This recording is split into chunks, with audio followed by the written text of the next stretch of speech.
Hi everyone, कैसे हैं आप सब। उम्मीद है आप सब अच्छे होंगे। मैं वर्षा रानी आप सबका स्वागत करती हूं हमारे चैनल JKSSB ऑनलाइन ट्यूटोरियल में। इससे पहले हम फिजिकल एंड पॉलिटिकल ज्योग्राफी पे 5 वीडियोस बना चुके हैं। ये हमारा छठा वीडियो है और इसमें आज हम डिस्कस करेंगे political and physical divisions of India. तो बेसिकली हमने फीचर देखने हैं इंडिया के जो कि एग्जाम पॉइंट ऑफ व्यू से जरूरी होते हैं। तो ये आपके पास सामने पॉलिटिकल मैप है इंडिया का, तो जिसमें सारे स्टेट्स दिए हुए हैं और हमारे पड़ोसी देशों के बारे में भी बताया है। तो सबसे पहले हम पड़ोसियों से शुरू करते हैं, फिर हम अंदर अपनी स्टेट्स के बारे में बात करेंगे। ओके, तो इंटरनेशनल बॉर्डर शेयर करती है इंडिया पाकिस्तान के साथ। देखें, एक मैं नंबरिंग दे रही हूँ यहाँ पे, आपको सामने दिख जाएगा। एक अफगानिस्तान, देखो ये वाला पार्ट जो है ना, ये तो ये अफगानिस्तान हो गए। 2 इस तरफ चाइना है, तो ये नाम लिखा ही हुआ है, हो गए 3 नेपाल, 4 भूटान, 5 म्यांमार, 6 और ये बांग्लादेश हो गए कितने 7। तो 7 हमारे लैंड नेबर्स हैं जो जमीन से टच करते हैं इंडिया के साथ। और एक वाटर में भी हमारे नेबर्स हैं, आइलैंड नेबर्स। ये है श्रीलंका एक, और यहाँ पे एक और कंट्री है मालदीव्स। तो मालदीव्स, तो ये हो गए 7 वो थे और 8 और ये 9, 2 आइलैंड और 7 लैंड नेबर्स हैं और 2 जो हैं वो आइलैंड नेबर्स हैं। श्रीलंका को इंडिया से कौन सेपरेट करती है? पाक स्ट्रेट। यहाँ पे मैं नाम लिख दिया इसका, पाक स्ट्रेट। स्ट्रेट एक ऐसी नेरो सी वाटर की चैनल होती है जो 2 बड़ी बड़ी वाटर बॉडीज को कनेक्ट करती है। इस तरफ जो है ये बे ऑफ बंगाल है, बे ऑफ बंगाल जो है इंडियन ओशन के साथ मिलती है पाक स्ट्रेट के थ्रू। और ये श्रीलंका इंडिया की फिर पड़ोसी हुई आइलैंड के हिसाब से। तो अब देखते हैं कि ये कौन कौन सी बाउंड्री शेयर करते हैं और कितनी कितनी बाउंड्री कौन शेयर करता है इंडिया के साथ, या इंडिया कितनी कितनी बाउंड्री इनके साथ शेयर करती है, यूं कहेंगे। तो जो भी यहाँ पे रंग बिरंगी ये लगी हुई सारी बाउंड्रीज हैं। तो यहाँ पे ये कोस्टल लाइन है, यहाँ कोई दूसरी कंट्री नहीं है साइड में। ये नीचे जो है ना, यहाँ से ये जो दिखाया है ये कोस्टल लाइन है इंडिया की। तो कोस्टल लाइन टोटल है 7500 लगभग, आपने ये याद रखना है। 7516 लिखा है, आपने 7500 याद रखना है। 7500 किलोमीटर हमारी कोस्टल लाइन है, और जो लैंड वाली लाइन है ऊपर वाली ये है 1500। एक मिनट में यहाँ पे थोड़ा, तो इसे आपने याद रखना है 1500 किलोमीटर। इसको जो लैंड की है, जो कोस्टल रीजन के ऊपर, ये यहाँ से शुरू होता है और यहाँ तक, तो ये है 1500 किलोमीटर। ये डबल है लगभग कोस्टल रीजन से। अच्छा, दूसरा पाकिस्तान के साथ हमारी जो बॉर्डर है 3323 किलोमीटर है। चाइना के साथ 3448 किलोमीटर है, देखिए यहाँ पे ये। फिर ये सबकी इस तरह चाइना, ठीक है। उसके बाद है चाइना को मैं दे रही हूँ नंबर 2, यहाँ पे नंबर 2, चाइना को नंबर 2 मिलेगा। उसके बाद आया पाकिस्तान, तो पाकिस्तान को मिलेगा नंबर 3 यहाँ पे पाकिस्तान। तीसरे नंबर पे आते हैं बॉर्डर में, देखो सब बांग्लादेश 4097 किलोमीटर की बॉर्डर हमारे साथ शेयर करती है। तो या यूं कहें कि इंडिया की जो 4097 किलोमीटर की बॉर्डर है बांग्लादेश के साथ। उसके बाद 3488 किलोमीटर चाइना के साथ और 2323 पाकिस्तान के साथ। अब आई नेपाल, तो नेपाल को चौथा नंबर मिलेगा। तो क्वेश्चन पूछा जाता है इसमें से, इसलिए मैं ये बता रही हूँ। तो नेपाल, उसके बाद म्यांमार आएगी, तो म्यांमार को मिलेगा यहाँ पे 5वां नंबर। और फिर आई भूटान, तो फिर है भूटान को 6th नंबर मिलेगा। और अफगानिस्तान 7th नंबर पे आप लिख सकते हो, पर अफगानिस्तान के साथ जो बाउंड्री एक्चुअली टच करती है ना, वो POK की है, पाकिस्तान ऑक्यूपाइड पार्ट है वो इंडिया के अंदर नहीं आता इस टाइम पे, ठीक है। तो 7 नंबर लिख दो या नहीं लिखो, मर्जी है अपनी, क्योंकि वो POK के साथ टच करती है पाकिस्तान की बाउंड्री, इंडिया के साथ डायरेक्टली अब नहीं करती है। और जो कोस्टल, अच्छा ये जो कोस्टल लैंड है ना, इनकी अगर कोस्ट लाइन देखें, उसकी अगर लेंथ देखें तो 2094 है, 2094 किलोमीटर कोस्ट लाइन है हमारे आइलैंड्स की। अच्छा, एक ये चीज भी होगी यहाँ से। अब आपने क्या याद रखना है, सिक्वेंस हमेशा याद रखना। बांग्लादेश के साथ सबसे ज्यादा बॉर्डर शेयर करती है इंडिया, ये क्वेश्चन कई बार पूछा भी गया है एग्जाम में। अच्छा, आपने सुना होगा कि आपने वो रेड क्लिफ और मैकमोहन के बारे में सुना है ना, ये बॉर्डर के नाम होते हैं। इंडिया और पाकिस्तान की जो बॉर्डर है उसका नाम क्या है, रेड क्लिफ। मैं यहां लिख रही हूं, इंडिया और पाकिस्तान। इंडिया और पाकिस्तान के बीच में जो बॉर्डर है उसका नाम है red Cliff, red Cliff.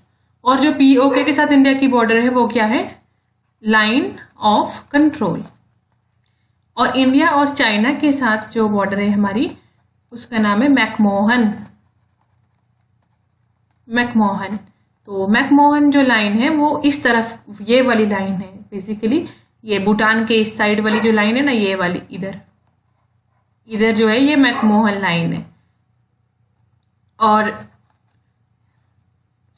India और चाइना ऑक्यूपाइड जो पार्ट है उसके साथ हमारी जो बाउंड्री है उसका नाम है लाइन ऑफ एक्चुअल कंट्रोल।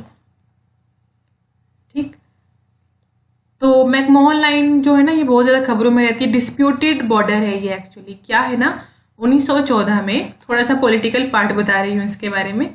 1914 में ब्रिटिश इंडिया थी, तो तिब्बत इंडिया और तिब्बत भी उस टाइम में ऑटोनोमस स्टेट हुआ करती थी, आज चाइना के कब्जे में है, उस टाइम में अलग थी। तो इंडिया और तिब्बत, इनकी एक शिमला एकॉर्ड हुआ था, शिमला एकॉर्ड। तो उसके अकॉर्डिंग यहाँ पे बॉर्डर डिसाइड किया गया था, ये वाला, ये जो अरुणाचल प्रदेश वाला एरिया है ना, यहाँ पे जो अभी मैं मार्क कर रही हूँ, तो इस एरिया में ये बॉर्डर तब डिसाइड किया गया था। और भी पूरा जो बॉर्डर जो तिब्बत के साथ हमारा लगता था वो तब डिसाइड किया था शिमला एकॉर्ड के थ्रू। लेकिन अब चाइना ये मानता नहीं है कि मैकमोहन बॉर्डर को, वो नहीं मानती। क्यों? वो कहती है कि यार जो तिब्बत है वो तो ऑटोनॉमस थी ही नहीं, वो तो हमारी स्टेट थी, हमारी अपनी।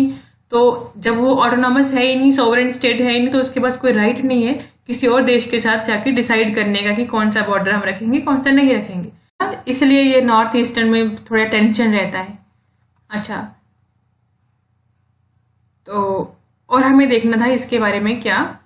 अब इंडिया की अपनी स्टेट्स के बारे में बात करते हैं, ठीक है। तो स्टेट्स हैं हमारे पास, कितने स्टेट्स हैं देखो, 3 साल अगर पहले की बात करें ना तो 29 स्टेट्स थे, और यूटीज कितनी थी हमारे पास, 7। और फिर उसके बाद क्या हुआ, जम्मू कश्मीर स्टेट टूट गई, स्टेट नहीं रही, तो 28 स्टेट रहे फिर। और यूटीज कितने हो गए, फिर 9 हो गए, क्योंकि जम्मू कश्मीर की यूटी भी ऐड हो गई और लद्दाख की भी। तो उसके बाद क्या हुआ, अभी रिसेंटली दमन एंड दीव को ऐड कर लिया, किसमें, दादर एंड नगर हवेली में। अब इसका एक ही टेरिटरी मानी जाती है, ठीक है, दादर एंड नगर हवेली। अब इनको एक बना दिया गया। तो अब वापिस कितनी है, ये अब 9 नहीं रही, अब ये 8 है। तो नाउ 28 स्टेट्स है और 8 यूटीज है हमारे पास, ठीक। अब इनके बारे में आगे देखते हैं। अब कौन सी ऐसी स्टेट है जो हमारे पड़ोसियों के साथ, कौन सी ऐसी स्टेट पड़ोसी इंटरनेशनल बॉर्डर्स शेयर कर रही है, ठीक है। अफगानिस्तान के साथ जम्मू कश्मीर स्टेट का कौन सा हिस्सा, पाक ऑक्यूपाइड जो एरिया है, वो बॉर्डर शेयर करता है चाइना के साथ। जम्मू कश्मीर, हिमाचल प्रदेश, उत्तराखंड, सिक्किम, अरुणाचल प्रदेश। अगर आप मैप को दिमाग में रखेंगे ना तो आपको ये याद करने की जरूरत नहीं पड़ेगी। यहाँ से Bangladesh, waste Bengal, Mizoram, Meghalaya, Tripura, Bhutan, waste Bengal, Sikkim, Arunachal Pradesh, Assam, Myanmar, Arunachal Pradesh, Nagaland, Manipur, Mizoram, Nepal, Bihar, Uttarakhand, Uttar Pradesh, Sikkim, waste Bengal. और पाकिस्तान के साथ कौन कौन से आपको पता है, जम्मू कश्मीर, पंजाब, राजस्थान, गुजरात। देखो आपको ना मैं कुछ एक काम देती हूँ, ये जो मैप है आपके सामने इस वक्त, आप इसको ध्यान से देखो। और आप क्या करना, अपने लिए कोई एक मैप लेके आना जो लेबल्ड नहीं होगा, जिसके ऊपर कुछ लिखा नहीं होगा। और फिर आप जब ये देख लोगे अच्छे से मैप को, उसके बाद आपने ना उसको बिना देखे फिल करना है। तो अब देखोगे कितनी स्टेट्स आप उस पर फिल कर पाते हो। स्टेट के साथ साथ आपको उनकी कैपिटल भी मालूम होनी चाहिए। आई होप आपको मालूम है, और जिनको नहीं है कोई बात नहीं, होता है तो कर लीजिए, अभी भी टाइम है। तो आप जब 3-4 बार अपने हाथों से मैप को फिल करेंगे ना, तो आपको यूटीज, आपको स्टेट्स, आपको सब पता चल जाएंगी। और आपको स्टेट्स पता चल जाएंगी, बाद में आपको और आसानी होगी जब दूसरी चीजें कर रहे होंगे। हम ज्योग्राफी के और भी फीचर होते हैं, फिजिकल डिविजन आती हैं इसकी, माउंटेन रेंजेस आती हैं, तो रिवर्स, वो सब आपको मालूम चल पाएंगे। जब आपको स्टेट का भी पता होगा ना, लोकेशन होनी चाहिए मालूम जगहों की, तो आपको बहुत फायदा होगा इससे। तो वाघा बॉर्डर के बारे में नहीं बताया मैंने आपको, इसके बारे में तो मूवीज में भी आया हुआ है, वाघा वाघा वाघा, तो वो बहुत ही फेमस है, टूरिस्ट वगैरह काफी जाते हैं यहाँ पे। तो अभी बताती हूँ। जो वाघा एक जगह है लाहौर में, तो अमृतसर अमृतसर इंडिया वाला और लाहौर पाकिस्तान वाला, इनके बीच में एक बॉर्डर है, इसका नाम वाघा बॉर्डर है। तो यहाँ पे क्या होता है, मिलिट्री की कुछ एक्सरसाइजेज होती हैं, पाकिस्तान और इंडिया वाले ड्रिल करते हैं, शोकेस करते हैं, हाई हाई जंप्स मारते हैं। इंडिया की और पाकिस्तान की राइवलरी, इंडिया और पाकिस्तान का भाईचारा की दोस्ती, इनका कॉपरेशन, दुश्मनी, सब मतलब एग्जीबिशन होती है ये इस चीज की। ठीक, तो यहाँ पे मतलब शांति से रहते हैं, प्यार से रहते हैं। तो काफी सारे टूरिस्ट जाते हैं यहाँ पे ये चीज देखने के लिए कि इंडिया और पाकिस्तान वाले सामने एक साथ एक्टिविटी कर रहे हैं कोई। तो यह है वाघा बॉर्डर। अच्छा, ये देखो LOC और LAC क्या है, मैंने आपको बता भी दिया था। LOC इंडिया और पाकिस्तान के बीच में जो POK वाला पार्ट है, वहां पे लाइन ऑफ कंट्रोल होती है, और जो चाइना का है वो लाइन ऑफ एक्चुअल कंट्रोल होती है। तो ये थोड़े से डिस्प्यूटेड एरिया है चाइना के साथ हमारे, तो ये वाला वो एरिया है जो इंडिया और चाइना का डिस्प्यूटेड एरिया है। जो अक्साई चीन है इस पे इंडिया क्लेम करती है और ये चाइना ने ऑक्युपाई कर लिया है। और जो अरुणाचल प्रदेश है वो पहले से ही इंडिया का है, और चाइना बोलती है कि 700-800 साल पहले की मैप पे हमारा था ये, हम मैकमोहन लाइन को नहीं मानेंगे। Highest point of India and lowest point of India, ये भी पूछे जाते हैं। Eastern most, western most, northern most, southern most. तो हम नॉर्दर्न से शुरू करते हैं। नॉर्दर्न मोस्ट पॉइंट, सॉरी मैं शॉर्ट में लिखूंगी अब आगे से, जो नॉर्दर्न मोस्ट के लिए N लिखूंगी, तो मैं यहाँ पे N लिख रही हूँ। नॉर्दर्न मोस्ट पॉइंट जो इंडिया का है वो है सियाचिन ग्लेशियर पे एक जगह है, इंदिरा कोल नाम है इसका, इंदिरा कोल। और साउदर्न मोस्ट जो पॉइंट है इंडिया का वो आता है इंदिरा पॉइंट। एक इंदिरा गांधी के नाम पे रखा गया था और एक उससे पहले ही रखा गया था। तो इंदिरा पॉइंट, जो इंदिरा कोल है ना, ये 1912 में इसको नाम दिया गया था, और इंदिरा गांधी जी का जो जन्म था वो 1917 में हुआ था, जो हमारी PM रही थी। तो जो साउदर्न मोस्ट पॉइंट है यहाँ पे निकोबार आइलैंड्स में, तो ये सबसे साउदर्न मोस्ट आता है। तो अगर मेन लैंड का अगर हम देखें, मेन लैंड के अंदर सबसे साउदर्न मोस्ट पॉइंट तो यहाँ पे आता है, उसका नाम है केप कमोरिन।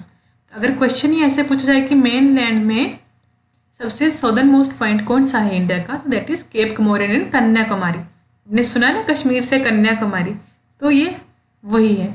तो लेकिन असली में देखो 8.4 डिग्री यहाँ पे आ रहा है और यहाँ पे 6.3, तो मतलब ये इक्वेटर के ज़्यादा पास है। तो कम से कम 2 डिग्रीज का फर्क है यहाँ पे, 2 डिग्रीज का फर्क है, 2 डिग्री नीचे है इंदिरा पॉइंट यहाँ से। अच्छा, तो अब हाईएस्ट पॉइंट और लोवेस्ट पॉइंट की बात करते हैं। तो हाईएस्ट में आती है कंचनजंगा, कंचनजंगा, जो सिक्किम और इंडिया यहाँ इस तरफ आती है, सिक्किम और नेपाल की बॉर्डर पे इधर कंचनजंगा। अच्छा, तो कंचनजंगा का क्या है कि आधी नेपाल में और आधी इंडिया में है, और जो इंटायरली पूरा इंडिया में हाईएस्ट पॉइंट आता है वो है नंदा देवी। कौन है? नंदा देवी। पूछा जाएगा कि इंटायरली जो इंडिया में हाईएस्ट पॉइंट है वो है नंदा देवी। अच्छा, तो लोवेस्ट पॉइंट कौन सा हुआ फिर? लोवेस्ट पॉइंट यहाँ आता है नीचे केरल में, इसका नाम है कुटानड। कुटानड, कुटानड, NAD है ये लास्ट में, कुटानड। अच्छा, ये भी हो गया। अब ईस्टर्न और वेस्टर्न बचता है। तो वेस्टर्न में यहाँ एक पॉइंट आता है जिसका नाम है सर क्रीक। देखो लेकिन सर क्रीक जो है वो ना डिस्प्यूटेड है। एक बार मैं नाम यहाँ लिख रही हूँ नीचे, वहाँ पे कलर का कुछ इशू पड़ रहा है। सर क्रीक, सर क्रीक के ऊपर पाकिस्तान भी क्लेम करता है और इंडिया भी। तो करें क्या? सर क्रीक के ही साथ में एक दूसरा पॉइंट है जिसका नाम है गुहर मोती। क्या नाम है? गुहर मोती। मैं इसे यहीं लिख देती हूँ, गुहर मोती, गुहर मोती। तो गुहर मोती जो है वो इंडिया का वेस्टर्न मोस्ट पॉइंट हुआ, एक्सट्रीम पॉइंट।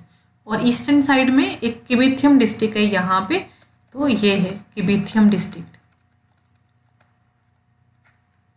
यहाँ दोबारा से लिख रही हूँ मैं ऊपर, किबिथियम डिस्ट्रिक्ट। तो यह है ईस्टर्न मोस्ट में, ईस्टर्न अरुणाचल प्रदेश में किबिथियम, और गुजरात में आया गुहर मोती, साउथ साइड में केप कमोरिन, नॉर्थ साइड में इंदिरा कोल। तो यहाँ आता है इंदिरा कोल सियाचिन पे, ठीक है, इंदिरा कोल। और नंदा देवी यहाँ आता है उत्तराखंड के अंदर, इस तरफ, ये इधर इस तरफ आता है नंदा देवी। और यहाँ कंचनजंगा। मैं सारे नाम यहाँ बीच में लिख नहीं रही हूँ क्योंकि ये खिचड़ी सी पक गई है यहाँ पे। तो ये बहुत ही इंपॉर्टेंट कॉन्सेप्ट होता है ये हाईएस्ट और लोवेस्ट का भी।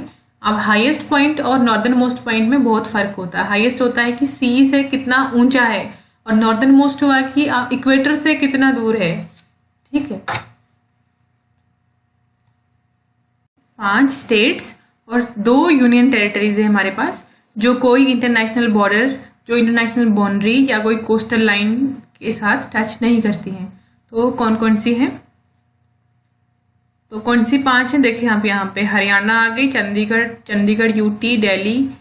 तो चंडीगढ़ यूटी हरियाणा दिल्ली ये तीनों एक साथ यहाँ आ जाते हैं। और फिर आई मध्य प्रदेश, छत्तीसगढ़, ये आई छत्तीसगढ़, तो ये तेलंगाना, ये यूटीज आ गई दोनों यहाँ पे, और हरियाणा स्टेट आ गई यहाँ पे पूरी 5 स्टेट करनी है पूरी, 5 स्टेट। तो हरियाणा, एमपी, छत्तीसगढ़, तेलंगाना और झारखंड यहाँ पे आई। तो ये जो स्टेट्स हैं 5, इनकी कोई कोस्टल लाइन नहीं, कोई बाउंड्री नहीं, ठीक। वो 2 यूनियन टेरिटरी दिल्ली और चंडीगढ़, ये सिर्फ 2 ही हैं, और ये सिर्फ 5 ही स्टेट्स हैं, ऐसे पूछा जा सकता है क्वेश्चन।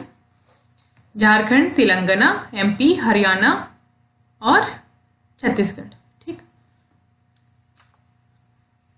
तो यहाँ से हम चलते हैं आगे, स्टेट्स के कुछ और हाइलाइट्स देख लेते हैं। इंडिया की largest state Rajasthan, largest state कैसे? एरिया के हिसाब से और पॉपुलेशन में यहाँ लिख रही हूँ। पॉपुलेशन के हिसाब से यूपी पहले नंबर पे आती है, और एरिया के हिसाब से राजस्थान, ठीक है। और स्मॉलेस्ट स्टेट में गोवा सबसे छोटी है एरिया के हिसाब से, और पॉपुलेशन किसकी सबसे कम है? सिक्किम की। अच्छा, लार्जेस्ट यूटी कौन? अंडमान एंड निकोबार एरिया के हिसाब से, और स्मॉलेस्ट लक्षद्वीप। लार्जेस्ट डिस्ट्रिक्ट है हमारा कच्छ डिस्ट्रिक्ट आता है गुजरात में, और स्मॉलेस्ट डिस्ट्रिक्ट माही, यह है पुडुचेरी में। 9 स्क्वायर किलोमीटर का एरिया है सिर्फ। और हम घनत्व देखते हैं, पॉपुलेशन का घनत्व, ये इंडिया की पॉपुलेशन है टोटल में ऑन एन एवरेज पर स्क्वायर किलोमीटर होती है, ये पर स्क्वायर किलोमीटर। तो किस स्टेट की हाईएस्ट पॉपुलेशन डेंसिटी है? वेस्ट बंगाल की। इसका मतलब ये नहीं कि पॉपुलेशन ज्यादा, इसका मतलब कि पर स्क्वायर किलोमीटर में ज्यादा लोग हैं, सबसे ज्यादा बाकी स्टेट से भी ज्यादा। तो सबसे कम लोग कहाँ हैं, कम घनत्व कहाँ है पॉपुलेशन का? अरुणाचल प्रदेश में, पर स्क्वायर किलोमीटर सिर्फ 13 लोग रहते हैं। फिर यूटी में देखें तो हाईएस्ट पॉपुलेशन की डेंसिटी किस यूटी में? दिल्ली में। और लोवेस्ट कहाँ पे? अंडमान एंड निकोबार आइलैंड में, कम लोग रहते हैं वहां पे। District with highest population density, India का कौन सा ऐसा डिस्ट्रिक्ट है जहां हाईएस्ट पॉपुलेशन डेंसिटी है? तो वो है नॉर्थ ईस्ट दिल्ली। देखो आप यहाँ कितना फर्क है, 29,468 लोग रहते हैं पर स्क्वायर किलोमीटर, बहुत ज्यादा, बहुत घना है यहाँ। District with lowest population density कौन सा हुआ? लाहौल स्पीति हिमाचल प्रदेश, 2 लोग रहते हैं पर स्क्वायर किलोमीटर। तो ये रहे कुछ स्टेट्स के फैक्ट। अब चलते हैं फिजिकल फीचर्स इंडिया के देखने के लिए। तो फिजिकल फीचर में देखें आप, लेटीट्यूडनल और लॉन्गिट्यूडनल एक्सटेंट देखेंगे सबसे पहले। जिन्होंने मेरी पहले की वीडियो नहीं देखी है उनके लिए मैं यहाँ पे थोड़ा समझा देती हूँ लेटीट्यूड और लॉन्गिट्यूड का कॉन्सेप्ट। देखो आप, ये अगर मैं ग्लोब बना रही हूँ, इसके बीच में से एक इमेजिनरी लाइन पास करती है जिसे इक्वेटर बोलते हैं, और इस तरह की बहुत सारी लाइन पास करती हैं ऐसे ऐसे, ये पैरेलल्स होती हैं। तो ये जो पैरेलल्स होती हैं इन्हें लेटीट्यूड बोलते हैं। तो यहाँ पे आती है ट्रॉपिक ऑफ कैंसर। 0 डिग्री पे इक्वेटर होता है और इक्वेटर धरती को north hemisphere and south hemisphere में डिवाइड कर देता है। ठीक, अच्छा, तो हमें देखना है कि इंडिया नॉर्थ में है कि साउथ में है। तो देखो आप यहाँ पे क्या लिखा है, यहाँ इंडिया का एक्सटेंट है ये लेटिट्यूडनल एक्सटेंट, यहाँ से लेके यहाँ तक पूरी इंडिया। तो 8 डिग्री 4 मिनट से लेके 37 डिग्री 6 मिनट तक ये डिस्टेंस का यूनिट होता है। तो ये इंडिया थे, नॉर्थ लिखा है तो इसका मतलब इक्वेटर के ऊपर है कहीं पे। तो अभी हम मार्क नहीं कर सकते एग्जैक्टली कहाँ है। अच्छा, एक दूसरी चीज होती है जो ऊपर से नीचे को आती है लाइन, तो उनको लॉन्गिट्यूड बोलते हैं। लॉन्जिट्यूड या लॉन्गिट्यूड कुछ भी बोलते हैं। तो ये हमारे ग्लोब को दो हिस्से में डिवाइड करती है। कौन से में? ईस्ट हेमिस्फेयर और वेस्ट हेमिस्फेयर। तो इंडिया का जो लॉन्गिट्यूडनल एक्सटेंट है वो देखते हैं कहाँ से कहाँ तक है। देखिए आप 68 डिग्री 7 ईस्ट और 97 डिग्री 25 ईस्ट, तो मतलब ईस्ट में है, तो नॉर्थ ईस्ट साइड में आया इंडिया यहाँ कहीं आया। ठीक है, क्योंकि ट्रॉपिक ऑफ कैंसर इंडिया को लगभग डिवाइड ही कर रही होती है, तो ये आया यहाँ पे। ठीक, तो हम ये जो 0 डिग्री है ना यहाँ पे, ये जो बीच में जहाँ पे लॉन्गिट्यूड और लेटीट्यूड मीट करते हैं एक दूसरे के साथ, इसको बोलते हैं नल पॉइंट। तो जो नल पॉइंट है ना, तो हम नल पॉइंट के कहाँ हैं, ये नल पॉइंट है अगर, तो हम यहाँ है नॉर्थ ईस्ट में आए, हम थोड़ा सा नॉर्थ और थोड़ा ईस्ट, लगभग सेंटर ही है पर थोड़ा सा नॉर्थन साइड में है। ठीक, तो ये हमारी लॉन्गिट्यूड लेटीट्यूड एक्सटेंट है। अच्छा, अब हमारा जो टाइम कैसे डिसाइड होता है, लॉन्गिट्यूड जो होती है वो टाइम को डिसाइड करती है और लेटीट्यूड जो होती है टेम्परेचर को डिसाइड करती है कि टेम्परेचर कैसा होगा। इक्वेटर पे सबसे ज्यादा डायरेक्ट किरणें पड़ती हैं सूर्यदेव की, और जो ट्रॉपिक ऑफ कैंसर और ट्रॉपिक ऑफ कैप्रिकॉर्न नीचे वाली साइड ट्रॉपिक ऑफ कैप्रिकॉर्न होता है 23 डिग्री हाफ पे, और ऊपर भी ट्रॉपिक ऑफ कैंसर भी 23 डिग्री हाफ पे होता है 0 के ऊपर। तो ये लास्ट पॉइंट होता है जहाँ पे सूरज की किरणें डायरेक्ट पड़ती हैं। तो इसके ऊपर ट्रॉपिक ऑफ कैंसर के ऊपर और ट्रॉपिक ऑफ कैप्रिकॉर्न के नीचे यहाँ पे तिरछी पड़ना शुरू हो जाती है, और जितने दूर जाएंगे इक्वेटर से उतनी सूरज की किरणें तिरछी पड़ना शुरू हो जाएंगी। तो इसका मतलब उतना टेम्परेचर कम होगा दूर, जितना इक्वेटर से दूर उतना टेम्परेचर कम। तो तभी देखेंगे आप, जब हम ट्रॉपिक ऑफ कैंसर यहाँ से मिडिल इंडिया से जाता है ना लगभग, तो इसके नीचे जो एरिया है उनमें सर्दी नहीं पड़ती है। तो जो ऊपर जाओगे आप, थोड़ा और ऊपर जाओगे, पंजाब, दिल्ली, हरियाणा, हिमाचल और तो ये जितना अल्टीट्यूड बढ़ रहा है ना, और जितना इक्वेटर से और ट्रॉपिक ऑफ कैंसर से दूर हो रहे हैं ऊपर की तरफ, उतना ठंडा होता है एरिया, उतना तिरछी पड़ती हैं किरणें। तो इस एरिया में जो है सूरज की किरणें पड़ती हैं तिरछी। अच्छा, तो तभी ठंडा होता है ये। तो लॉन्गिट्यूड टाइम डिसाइड करते हैं और लेटीट्यूड्स टेम्परेचर डिसाइड करते हैं। जब ये दोनों अगर इकट्ठे यूज किए जाए तो लोकेशन मालूम चलती है। क्या पता चलती है? लोकेशन मालूम चलती है। तो तभी हमें इंडिया की लोकेशन पता चल पाई, और तभी हमें इंडिया की लोकेशन मालूम चल पाई कि इंडिया नॉर्थ ईस्ट साइड में है 0 डिग्री के। 0 डिग्री ये है नल पॉइंट बोलते हैं इसको, नल पॉइंट, जहाँ इक्वेटर और प्राइम मेरिडियन एक दूसरे को मीट करते हैं। अच्छा, आप यहाँ एक लाइन देख रहे हैं ये वाली, ये क्या है? हम बोलते हैं इसको इंडियन स्टैंडर्ड टाइम है। तो स्टैंडर्ड टाइम ये कैसे हुई, ये देखिए आप, 97 डिग्री 25 मिनट ईस्ट और 68 डिग्री 7 डिग्री ईस्ट, बहुत ज्यादा डिफरेंस आ रहा था लॉन्गिट्यूड्स में। तो इसकी वजह से लगभग 2 घंटे का फर्क आ रहा था टाइम में। तो अब एक जगह में 2 घंटे ज्यादा, एक में कम, हम टाइम एक स्टैंडर्ड टाइम रखा, इसलिए बीच वाली जो मेरिडियन ली, तो यही टाइम पूरे देश में चलेगा, चाहे वो गुजरात है चाहे अरुणाचल प्रदेश हो। तो इसका टाइम ही स्टैंडर्ड टाइम माना जाता है। कौन सी लैटिट्यूड है? 82.30 ईस्ट, 82.30 ईस्ट, 82 डिग्री 30 मिनट बोलते हैं इसको, 82 डिग्री 30 मिनट ईस्ट। तो इस लॉन्गिट्यूड को माना गया स्टैंडर्ड लॉन्गिट्यूड। अब कौन कौन सी स्टेट से ये गुजरती है ये देखना है। सबसे पहले ये गुजरी, देखो यहाँ देखो आप, यूपी से। ये जो मेरा पेन है ना, मैं 1 मिनट में पेन चेंज कर लेती हूँ एक बार से। तो पहले ये गुजरी एमपी से, सॉरी यूपी है ये एमपी है, ये छत्तीसगढ़ है ये, और यहाँ पे आया ओडिशा, और ये आया हैदराबाद, ये आया ओडिशा। तो छत्तीसगढ़ है ये। UP, MP, Chhattisgarh, Orissa, Hyderabad. UP, MP, Chhattisgarh, मेरा मन करा 36 और फिर गढ़ लिख दूं। यूपी, एमपी, छत्तीसगढ़, ओडिशा और हैदराबाद। तो ये आई 5 हैदराबाद। ये कितनी आई? ये आई 5। 5 ऐसी है जो कि हमारी इंडियन स्टैंडर्ड मेरिडियन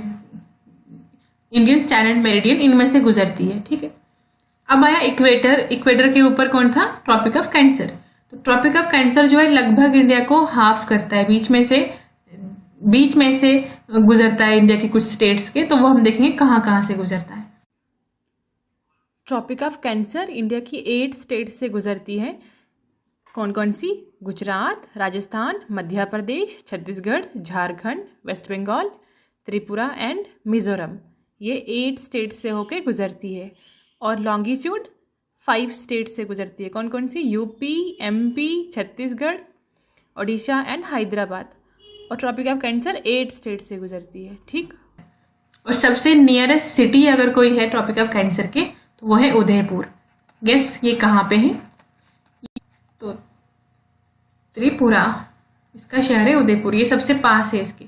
अब अगर क्वेश्चन आया कि इनमें से कौन सी सिटी जो है इसमें टेम्परेचर सबसे ज्यादा होगा, या इनमें से कौन सी सिटी है जिसमें सूरज की किरणें जो हैं वो तिरछी पड़ती हैं, कभी सीधी नहीं पड़ती हैं, तो ऑप्शन दिए होंगे जैसे चेन्नई, कोलकाता, बेंगलुरु, मुंबई, जम्मू कश्मीर या जम्मू या श्रीनगर लिखा होगा। तो आप कौन सा टिक करके आओगे? ऑब्वियसली जो ट्रॉपिक ऑफ कैंसर के बहुत दूर होगा, ऊपर वाली साइड। नीचे तो इक्वेटर वाली साइड आई ना, नीचे की तरफ तो आएगी। ट्रॉपिक ऑफ कैंसर के नीचे जो सिटीज हैं वहां पे सूरज की किरणें डायरेक्ट आएंगी। इसके ऊपर भी जो है ना वहां भी डायरेक्ट आएंगी। जो ट्रॉपिक ऑफ कैंसर जिनमें से पास हो रही है यहाँ भी डायरेक्ट आएंगी। लेकिन इनके बाद इसके बियॉन्ड जो ऊपर स्टेट्स हैं यहाँ पे हिमाचल प्रदेश, जम्मू कश्मीर, उत्तराखंड, इनमें नहीं होगी, इनमें डायरेक्ट नहीं होगी। इनमें थोड़ी थोड़ी तिरछे होते ज्यादा तिरछी हो जाएंगी। तो ऑप्शन वहां पे आपको अगर ये आइडिया होगा कि कौन सी लेटीट्यूड कहाँ है और लेटीट्यूड से हमें टेम्परेचर मालूम चलता है तो आप अच्छे से कर पाएंगे। टेम्परेचर क्यों घटता है? क्योंकि बहुत ही तिरछी पड़ती है सन की रेज। तो ये जो ट्रॉपिक ऑफ कैंसर के नीचे की स्टेट्स है ना और इक्वेटर के आसपास की जितनी भी होती हैं वहां पे सूरज जो होता है पूरा अप हेड, मतलब पूरा सर के ऊपर हो जाता है दिन के टाइम में, बिल्कुल। तो तिरछा नहीं होता, बिल्कुल स्ट्रेट होता है, सीधी होती है।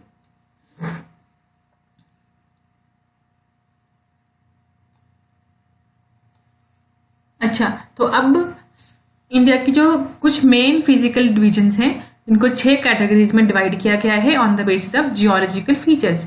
इनकी जियोलॉजिकल फीचर्स डिफरेंट है। इसके हिसाब से हमने 6 डिविजन्स करी हैं। एक हिमालयन माउंटेन्स, दूसरी नॉर्दर्न प्लेन्स, तीसरी इंडियन डेजर्ट, चौथी पेनिनसुलर प्लेट्यू, 5वीं कोस्टल प्लेन्स और 6ठी आइलैंड्स। हिमालयाज के अंदर हमने क्या क्या पढ़ना है? यहाँ पे हमें पढ़ना है ट्रांस हिमालयाज, फिर हिमाद्री के बारे में देखना है, मतलब ग्रेटर हिमालय, और फिर हिमाचल मतलब मिडिल हिमाचल होती है, और शिवालिक्स। तो शिवालिक्स होती है आउटर हिमालयाज। और फिर हमने इसके बारे में पढ़ना पूर्वांचल के बारे में। पूर्वांचल, तो हिमालयाज में हमने ये चीजें देखनी है। नॉर्दर्न प्लेन में क्या देखना है? नॉर्दर्न प्लेन में देखना है हमने पंजाब प्लेन्स, गैंगेटिक प्लेन्स और ब्रह्मपुत्रा प्लेन्स। डेजर्ट में ग्रेट इंडियन डेजर्ट एक ही है, ठीक है। डेजर्ट में ग्रेट इंडियन डेजर्ट एक ही है, कौन सी है? थार डेजर्ट आती है इंडिया में। फिर पेनिनसुलर प्लेट्यू, तो पेनिनसुलर प्लेट्यू में क्या क्या देखना है हमने? डेक्कन और मालवा, 2 प्लेट्यू में हमारे पास बड़े बड़े पठार हैं। फिर कोस्टल प्लेन्स में क्या देखना है? Eastern Ghats, western Ghats. Eastern Ghats और वेस्टर्न घाट्स। अभी मैं मैप में भी बता देती हूँ आपको, ये चीजें हमने देखनी है डिटेल में। फिर आइलैंड में क्या देखना है? 2 ग्रुप में, एक अंडमान एंड निकोबार आइलैंड्स और दूसरे कौन से? लक्षद्वीप आइलैंड्स। लक्षद्वीप आइलैंड्स। आप राइटिंग पे मत जाना मेरी, आप बस सिर्फ सुनते जाओ मैंने क्या बोला है। एक बार मैं आपको मैप में दिखा देती हूँ ये अच्छे से। देखिए ये ग्रेटर ये हैं पूरे पूरे हिमालयास, ये वाले हिमालयास है। हिमालयास कहाँ से शुरू होता है? हिंदू कुश के नीचे होता है ये, ठीक है, हिंदू कुश के नीचे। ये कैसे बने थे हिमालयास, ये हम कल के वीडियो में देखेंगे। और ये यहाँ पे आई थार डेजर्ट, देखिए ये आई डेजर्ट पार्ट, ऊपर हिमालयाज आ गए, ये सब जम्मू कश्मीर से लेके ये अरुणाचल प्रदेश तक। और ये ईस्टर्न घाट आई, ये वाले ईस्टर्न घाट, ये वेस्टर्न घाट, और बीच में ये प्लेट्यू है, पेनिनसुलर प्लेट्यू पूरा पूरा। और यहाँ पे इसमें भी दो आते हैं, डेक्कन प्लेट्यू और ये ऊपर वाला मालवा प्लेट्यू। और ये वाले आए प्लेन्स आई, ग्रेट इंडियन प्लेन्स आई, ये वाले नॉर्दर्न प्लेन्स हैं ये सारे ब्रह्मपुत्रा वाले इस तरफ। और इनके बारे में हम कल के वीडियो में डिटेल में देखेंगे ये क्या है। मिलते हैं नेक्स्ट वीडियो में, हम इंडिया की इन डिविजन्स को डिटेल में पढ़ेंगे। यहाँ पे आज हमने जस्ट शुरू किया था कि ये चीजें हमने देखनी है, और कल हम इन्हें डिटेल में देखेंगे। तो तब तक के लिए बाय बाय, टेक केयर।